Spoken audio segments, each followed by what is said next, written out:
Buenas tardes, amantes del terror y de las leyendas urbanas. Yo soy Sariyamari. Tal vez me recuerden de otras creepypastas como 40 días de partida y Los hijos del viento. Disculpad que haya tardado tanto en regresar, pero, como comprenderán, no es fácil escapar de un Sneasel que ha decidido que quiere tu sangre. Así que imagínense cómo es intentar escapar de tres, sobre todo si han empezado a diseñar estrategias para llevarte a callejones sin salida. Un día fueron tan eficientes que consiguieron acorralarme mientras merendaba en un café, y, como todavía era de día y estábamos en un sitio público, consiguieron que me sintiera obligada a invitarlos a 2 rondas de porcelados para disimular. Gracias a Dios, hace un calor de 100.000 diablos en todo el país, así que han tenido que volver a sus guaridas en el Monte Plateado y dejarme en paz. Es tan bueno saber que hay enemigos que quieren matarte sin rencores que creo que voy a mandarles una postal de recuerdo. Pero no se desanimen. La tormenta de ideas no ha terminado todavía, y Kanto es una fuente de inspiración inagotable para relatos de terror y leyendas Pokémon, sobre todo durante la misteriosa segunda generación. Nuestra invitada especial de hoy es una entrenadora discreta y eficiente, que no suele dar mucho que hablar, pero que tiene un hueco especial en los corazones de todas las Pokéfans, por ser la primera protagonista femenina de la franquicia de Pokémon. En directo, desde la torre de radio de Pueblo Lavanda, nos saluda Cristal. Buenas tardes, Pokéfans. Buenas tardes, Chris. Por favor, cuéntanos qué te trajo por aquí. Bueno, la verdad es que al principio estaba solo de paso. Como todos deben de saber ya, mi objetivo era subir al Monte Plateado a retar a Rojo, pero, una vez llegué a Pueblo Lavanda, algunos asuntos personales ineludibles me retuvieron aquí, y me temo que voy a tener que quedarme una buena temporada. Entonces, te has establecido en Pueblo Lavanda por un tiempo indefinido. Sí, es una manera de decirlo. Pero recibo visitas a menudo de parientes, amigos y admiradores, así que no me aburro tanto, aunque es verdad que, a veces, me siento un poco sola. Pues aquí me tienes a mí, al menos por un rato, para hacerte compañía. Ahora mismo acaba de pasar la medianoche, así que es el momento idóneo para empezar con nuestra historia de hoy. Solo me queda advertirles que, como siempre, este relato es pura ficción, y cualquier parecido que pueda tener con la realidad es pura coincidencia. Sin más preámbulos, adentro con la creepypasta. Esta historia se titula, Cristal quebrado. Mi novio y yo estamos tan anonadados que no sabemos ni qué pensar. Naturalmente, lo primero que ha hecho él, en calidad de futuro ingeniero informático, es revisar su ordenador carpeta por carpeta y destruir todas las copias, pero sabemos que eso no va a bastar. El archivo está en la nube, el acceso es totalmente gratuito, y ya ha sido descargado por decenas de personas. ¿Cómo no? Es demasiado tentador como para dejar pasar la oportunidad. Así que la única opción que nos queda es contar nosotros mismos nuestra propia experiencia como aviso y advertencia para todas las potenciales víctimas. Para los fans de los videojuegos de Pokémon que todavía no se han topado con ese engendro, empezaré por hacerles una recomendación al respecto. Si, en vuestra búsqueda de ROMs de Pokémon para jugar en el ordenador, os encontráis con la edición Cristal quebrado, ni se os ocurra siquiera tocar ese archivo. Denunciadlo al administrador del sitio web en cuestión como lo que es, un software malicioso, extremadamente peligroso tanto para el ordenador como para su usuario. Para quienes no han tenido la suerte de encontrar a tiempo este aviso, aquí está la explicación de por qué digo lo que digo. La idea surgió un día, mientras yo jugaba con mi edición Alma de Plata. La segunda generación de Pokémon siempre ha sido mi favorita, porque me parecía una excelente continuación de la primera parte de la saga. La idea de tener 2 regiones que recorrer y explorar en un mismo videojuego me parecía maravillosa, pero lo que más me gustaba era la idea de que hubiera una continuidad temporal. Explorar Kanto en Oro y Plata era, para mí, como volver a casa después de varios años de ausencia, y las aventuras de Oro tenían un toque melancólico que me parecía muy interesante, y que no he vuelto a encontrar en ninguna generación posterior. En aquellos momentos, mi novio había venido a buscarme para salir, y me encontró en mitad de un combate Pokémon en las inmediaciones de Pueblo Lavanda, así que estuvo viéndome jugar. Sus ediciones favoritas son las de la tercera generación, así que no está especialmente interesado en comprarse un remake de Oro y Plata, pero, al verme jugar, le entró cierta curiosidad profesional por ver las diferencias que pudiera haber entre los originales y las versiones más modernas, así que estuve jugando unos minutos más, para que él viera Pueblo Lavanda, antes de apagar la consola para irnos a nuestra cita. Mientras andábamos juntos por la calle, me comentó que le había decepcionado bastante que Pueblo Lavanda no hubiera recuperado su aura terrorífica en las nuevas ediciones. En su opinión, el hecho de que no pudiera entrarse en la torre de radio ni en las cámaras cerradas del memorial lo convertía en un escenario particularmente aburrido. Y yo, por mucho que me encantara aquella edición, no podía estar más de acuerdo. Lo único que hace que ese sitio conserve su toque sobrenatural son las reacciones de los Pokémon en el memorial, le dije. A partir de ahí, continuamos con una conversación sobre la segunda generación de Pokémon que se desarrolló durante toda la cena, y aún después, ya de madrugada, delante de unas copas de vino en su casa. Otros temas más cotidianos, como lo que estábamos haciendo en nuestras respectivas carreras, entraban y salían de la conversación, que iba tomando un cariz cada vez más lejos de lo que cualquiera que no fuera nosotros dos hubiera considerado corriente. Para cuando decidimos que teníamos que parar si queríamos no estar enfermos a la mañana siguiente, ya se nos había ocurrido una idea rocambolesca, un pequeño reto extraordinariamente ambicioso, pero que podía dar resultados muy interesantes si salía bien. Yo escribiría una fanfic corta sobre algo que me hubiera gustado que ocurriera en Pueblo Lavanda en la segunda generación, y él la transformaría en un ROM jugable de la edición Cristal. La primera norma era que el resultado tenía que ser insertable en el modo historia del juego, es decir, que no podía suceder nada que alterase la trama. Eso implicaba que no podían introducirse reglas que no existieran entonces, y que debía ser una aventura más o menos creíble dentro de la lógica narrativa de la historia. Nada de habilidades, naturalezas y tipos hada, ni de Satanás escondido detrás de la torre de radio. La segunda norma era que el resultado que obtuviéramos, adecuadamente adaptado si la situación lo requería, tendría que ser publicado de alguna manera.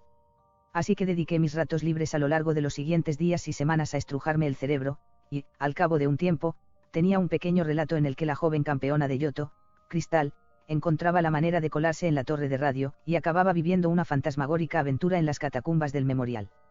El resultado me gustó tanto que, para cuando le entregué el cuento a mi novio, ya estaba pensando en una manera de adaptarlo para poder publicarlo en serio. Pero nunca olvidaré la sonrisa lobuna que apareció en su cara cuando lo leyó. Gracias por este relato, me dijo. Creo que se me acaba de ocurrir algo muy interesante. Te lo contaré todo cuando haya acabado. Aquello me dio mala espina, pero me esforcé por reírme de mis propios recelos. Total, por muy buen programador que fuera, y por muy oscura que fuera la idea que se le había ocurrido, ¿qué se puede hacer con un simple ROM? Él tardó muchísimo más tiempo que yo en terminar su parte del reto. Yo ya había cumplido también con la segunda parte, y mi pequeño spin-off estaba ya en internet, pero mi novio no me contaba lo que estaba haciendo ni siquiera durante nuestras citas. Es una sorpresa, me decía. Así que, cuando llegó el gran día, me faltó tiempo para curiosear lo que había hecho. Su propuesta me dejó con la boca abierta, porque era mucho más elaborada de lo que a mí se me había ocurrido que pudiera llegar a ser. En el pendrive no había solo una carpeta con el ROM, sino también un programa ejecutable. El icono era genérico y despersonalizado, y no tenía nada de especial. Pero me llamó mucho la atención el nombre que le había puesto. Walpurgisnacht. Cuando le pregunté qué era aquello, me lo explicó encantado. Es un pequeño experimento, con el que espero que podamos alterar, no solo los ROM de Pokémon Cristal, sino cualquier ROM de Pokémon que queramos. Es un programa informático que funciona como un virus, y está programado para ponerse en funcionamiento automáticamente en la madrugada del 2 de mayo, a las 12 en punto, bajo determinadas condiciones. Por eso lo he llamado, Noche de Walpurgis. En la segunda generación, se activará si estás en el escenario de Pueblo Lavanda con la radio puesta. Aquello me hizo sonreír. La noche de Walpurgis. La noche en la que los poderes de las tinieblas se desataban, y los muertos escapaban del infierno para caminar sobre la tierra. No se me ocurría nada más apropiado para una historia como la que yo había escrito. Y lo mejor de todo era que el evento sucedería en 2 semanas. Él estaba muy ocupado en esos días, preparando sus exámenes finales, y no podíamos quedar, pero se comprometió a quedarse conmigo la noche del 1 de mayo, para ver conmigo los resultados de su experimento. Así que me ayudó a instalar el programa y pasamos un rato jugando con el ROM, examinando los escenarios de Pokémon Cristal. Naturalmente, tenía un aspecto de lo más normal. Llamé a la protagonista Cristal, como en mi relato, y dediqué aquellos días a avanzar rápidamente en la aventura, para poder llegar a tiempo a Pueblo Lavanda con un equipo Pokémon decente. Todo estaba tal y como yo lo recordaba y como figuraba en las guías, tal y como habíamos acordado al proponer el reto. Conseguí todas las medallas, evité el regreso del Team Rocket, me convertí en campeona de Yoto al derrotar a Lance, y zarpé en barco rumbo a Kanto, y llegué a Pueblo Lavanda un día antes de que se cumpliera el plazo. Entonces tenía en mi equipo un Meganium, un Jynx, un Arcanine, un Marowak, un Satu y un Tairog, todos ellos en torno al nivel 60. La noche del 1 de mayo, a las 12:05, ya estábamos los dos sentados delante del ordenador, con un cuenco de palomitas al lado, mientras yo merodeaba por Pueblo Lavanda con la radio puesta, esperando a que sucediera todo. Entonces, de repente, la banda sonora del juego dejó de sonar, y la emisión fue interrumpida. Y, en el silencio, se abrió un cuadro de diálogo que decía: hay demasiadas interferencias, pero parece que alguien está pidiendo auxilio. Sabía, por mi relato, que esa era la señal de que, ahora, podía entrar en la torre de radio, así que fui para allá. En efecto, la planta baja estaba igual que siempre, pero ahora la escalera estaba despejada, y podía subir. El diseño era muy similar al de la torre de radio de Ciudad Trigal, pero había mucha menos gente, y todo NPC que se cruzaba conmigo me retaba en combate. Se suponía que estaban poseídos, como los exorcistas de la torre Pokémon en los juegos de la primera generación, así que me decían cosas como, dormir, dormir, y, fuera, intrusos, y me retaban con Pokémon como Zubat o Golbat, Cubone y Gastly. Una vez los había derrotado, algunos de ellos me preguntaban qué hacía allí y me recordaban que el acceso estaba prohibido, pero otros, que habían oído hablar de mí, me contaban cosas sobre la torre de radio y el memorial. Tal y como estaba previsto, los NPCs me contaban cosas que yo ya sabía, como que lo que actualmente era una torre de radio antes había sido un cementerio Pokémon. O que había sido un cementerio Pokémon particularmente poco tranquilo a causa del Team Rocket, porque la despiadada mafia había llenado aquellos pasillos de tumbas prematuras, muchas de ellas con víctimas de asesinatos particularmente crueles y violentos, que continuaban sufriendo aún más allá de la muerte. O que todos los restos habían sido trasladados al edificio conocido como el Memorial, todavía atendido por el anciano señor Fuji. Pero también me contaban otras cosas, mucho más interesantes, que eran las que yo había introducido en el guión. Que el señor Fuji se había opuesto enérgicamente al traslado del cementerio, y que todavía pensaba que había sido un error. Que no estaban del todo seguros de que no hubiera todavía algunos restos enterrados bajo la torre, en cámaras más antiguas cuya existencia desconocieran, porque los planos originales de la edificación hablaban de la existencia de al menos uno o dos sótanos que, aparentemente, habían desaparecido o habían sido cerrados en algún momento. Que el personal de la radio de Kanto ya estaba relativamente acostumbrado a que, de vez en cuando, se dieran algunas manifestaciones sobrenaturales a su alrededor, pero que, por alguna razón, la que había tenido lugar esa noche estaba resultando ser particularmente terrorífica y peligrosa. A medida que iba subiendo pisos, empezaron a aparecer Ghost, e incluso tuve que luchar con unos cuantos entrenadores que, una vez vencidos, desaparecían sin dejar rastro con un parpadeo de la pantalla. Hasta que, finalmente, llegué a lo alto de la torre. La oficina estaba totalmente a oscuras, como el túnel Roca, y, al intentar usar destello, apareció un cuadro de diálogo, perteneciente a un NPC invisible en la oscuridad. Malditos. Estamos malditos. Entonces, empezó un combate. El NPC en cuestión era un soldado Rocket, y tenía un Zubat, un Gastly y un Koffing. Cuando lo derroté, el NPC solo contestó con unos puntos suspensivos. Y luego, de vuelta al escenario del juego, saltó otro cuadro de diálogo. Cristal obtuvo el Scope Sylph. Entonces, la habitación se iluminó de repente. Estaba completamente vacía. La exploré de cabo a rabo, pero lo único que encontré fue un revivir máximo en la papelera, y una nota en el escritorio que decía: es la agenda del director. Al parecer, la torre de radio está cerrada durante esta noche, mientras el señor Fuji realiza un exorcismo de urgencia. Naturalmente, cuando recorrí las plantas durante el camino de vuelta, todo estaba completamente desierto. Porque, en realidad, se suponía que en ningún momento había habido nadie en la torre. Y el siguiente paso era buscar por todo el pueblo al señor Fuji, el único personaje que debería haber estado realmente en la torre pero no estaba allí. Las calles se habían quedado vacías también, todas las puertas estaban cerradas, y, además, me encontré con varios Gastly y Cubone en estado salvaje, a pesar de estar lejos de la hierba alta. Al ir a curar a mis Pokémon en el centro Pokémon, el único sitio en el que sí pude entrar aparte del memorial, la enfermera Joy no me dijo nada. Simplemente, recogió a mis Pokémon, los curó y me los devolvió. Y, al acceder al interior del memorial, me encontré una escalera que no había estado allí la última vez que entré, custodiada por una pareja de Gastly del mismo nivel que mi Pokémon más poderoso. Cuando los vencí, pude pasar. La escalera era particularmente larga, y daba a una serie de habitaciones llenas de tumbas, hasta que, finalmente, llegaba a los sótanos cerrados de la torre de radio. La primera estancia era tan grande y laberíntica como los escenarios de la mazmorra rara, salvo que en lugar de estar formada por rocas estaba formada por infinidad de tumbas, algunas de ellas rotas y borrosas. Había varios objetos en diversos rincones, y tuve que volver atrás varias veces, porque había momentos en los que me perdía por completo. Finalmente, llegué al segundo sótano. Lo que encontré allí tampoco me sorprendió. Era un espacio mucho más pequeño, con un pasillo largo formado por dos hileras de tumbas, al fondo del cual había un altar flanqueado por dos estatuas. Y, a sus pies, estaba tumbado el señor Fuji, inconsciente. Cuando me acerqué y le hablé, la pantalla se fundió a negro, y apareció otro cuadro de diálogo. Jamás descansaréis en paz. Jamás. Tal y como estaba previsto, se abrió una pantalla de combate. Lo que apareció ante mí fue un Ghost un nivel más alto que mi Pokémon más poderoso, pero el Scope Silph lo identificó de inmediato, y apareció ante mí un Growlithe. Hasta aquí, la aventura iba tal y como yo la había escrito en mi relato. Pero, a partir de ahí, se torció todo.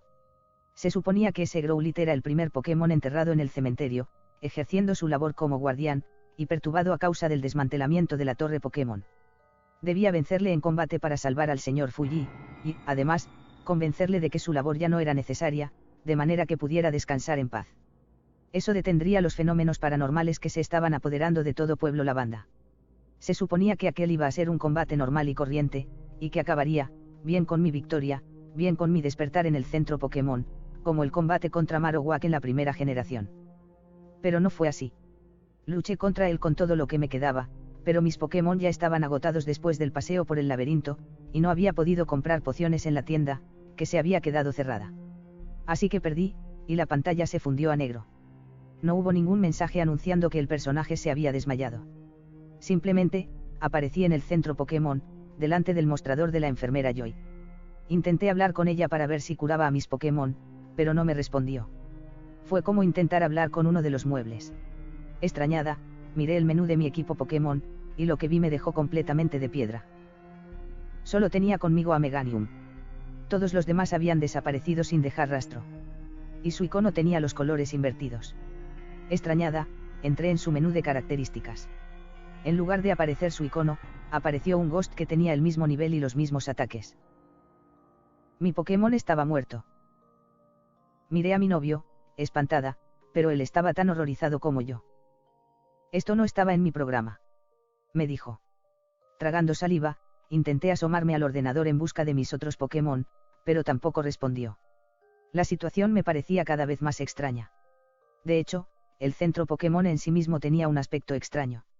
Había al menos 2 o 3 NPCs más de los que recordaba, además de varios Pokémon con los colores invertidos. Intenté hablar con ellos, más por costumbre que por otra cosa, y, para mi sorpresa, vi que había algunos de ellos que sí me respondían. Pero decían sobre todo frases erráticas e inconexas. Algunos decían solo palabras sueltas, como siempre, o ayer, y otros decían que tenían la sensación de haber perdido u olvidado algo muy importante. Cuando salí a la calle, me encontré con que todo Pueblo Lavanda tenía un aspecto similar. Había nuevos NPCs y nuevos Pokémon, con los que podía interactuar, pero que no me decían absolutamente nada útil. Y no podía hablar con ninguno de los personajes de siempre. Recorrí la región como pude, y me pasaba más o menos lo mismo en todos los escenarios. Intenté buscar Pokémon salvajes para reconstruir mi equipo. Pero no pude. Los Pokémon con que me encontraba huían de inmediato del combate. Cuando ya llevábamos una hora jugando, estábamos verdaderamente asustados. No podíamos hacer surf, ni volar, ni teletransportarnos. Ni siquiera podíamos usar el magnetotren para ir a Yoto. Tampoco podíamos ir a retar al alto mando de nuevo, ni continuar con el reto de los gimnasios de canto, porque ni siquiera los entrenadores con que me cruzaba en las rutas reaccionaban al verme. Estábamos atrapados en un callejón sin salida. Desesperados, se nos ocurrió regresar al memorial. Digo que se nos ocurrió, porque ni siquiera mi novio sabía lo que estaba ocurriendo, ni cómo remediarlo.